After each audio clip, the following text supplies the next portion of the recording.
കർത്താവായ യേശുക്രിസ്തുവിൻ്റെ ദൗത്യവുമായി പടകിൽ കയറിയ ശിഷ്യന്മാരെ നമുക്ക് കാണുവാൻ കഴിയും.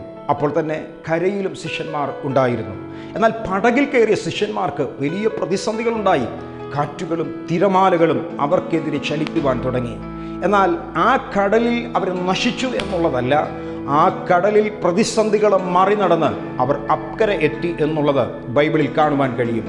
ഇന്ന് എന്നെ കേൾക്കുന്ന പ്രിയരെ, നിങ്ങൾ ശുശ്രൂഷയുടെ വലിയ ദൗത്യവുമായി നീങ്ങുന്നവരാണോ? ഒരുപക്ഷെ നിങ്ങൾ ജോലി ചെയ്യുമ്പോൾ സുവിശേഷം പറയുന്നവരായിരിക്കാം, നിങ്ങൾ പഠിക്കുന്ന സ്ഥലത്ത് യേശുവിനെ കുറിച്ച് പറയുന്നവരായിരിക്കാം, നിങ്ങളായിരിക്കുന്ന സാഹചര്യത്തിൽ എവിടെയും ആയിക്കോട്ടെ യേശുവിനെ പറയുന്നവരാണോ? നിങ്ങളുടെ മേൽ ചില പ്രതിസന്ധികൾ വന്നേക്കാം, പ്രതികൂലങ്ങൾ വന്നേക്കാം, കാറ്റുകളും തിരമാലകളും പോലെ പ്രശ്നങ്ങൾ വന്നേക്കാം. എന്നാൽ ആ പ്രശ്നത്തിൻ്റെ അകത്ത് നിങ്ങൾ തകർന്നു പോകുകയില്ല. അക്കരയ്ക്ക് വലിയ ദൗത്യവുമായി ദൈവം നിങ്ങളെ ഉപയോഗിക്കും. അതെ, നിങ്ങളുടെ കരങ്ങൾ അനേക രോഗികളെ സൗഖ്യമാക്കുവാൻ, അനേക ഭൂതങ്ങളെ പുറത്താക്കുവാൻ, അസാധാരണമായ ചില ശുശ്രൂഷകൾക്കായി ഈ ദിവസം നിങ്ങളെ ദൈവം ചലിപ്പിക്കുന്നു. ഞാൻ ഒന്നുകൂടെ എടുത്തു പറയുന്നു, പടകിൽ ഉള്ളവർക്ക് പ്രശ്നങ്ങൾ ഉണ്ടായേക്കാം, എന്നാൽ പടകിൽ യേശു ഉള്ളതിനാൽ നിങ്ങൾ തകരുകയില്ല.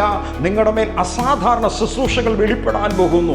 ദേശങ്ങളെ, പട്ടണങ്ങളെ പിടിക്കുന്ന കർത്താവിൻ്റെ ശക്തി, യേശു ക്രിസ്തുവിൻ്റെ ദൗത്യം നിങ്ങളുടെ മേൽ അത്ഭുതം ചെയ്യാൻ പോകുന്നു. ഈ ദിവസങ്ങളിൽ നിങ്ങളുടെ കരം അനേക രോഗികളെ സൗഖ്യമാകും. നിങ്ങളുടെ നിഴൽ അനേക ഭൂതങ്ങൾ പുറത്തു പോകും. ദേശത്തെ പിടിക്കുന്ന, രാജ്യങ്ങളെ പിടിക്കുന്ന അസാധാരണമായ ശുശ്രൂഷകരായി യേശു നിങ്ങളെ പുറത്തു കൊണ്ടുവരാൻ പോകുന്നു. God bless you.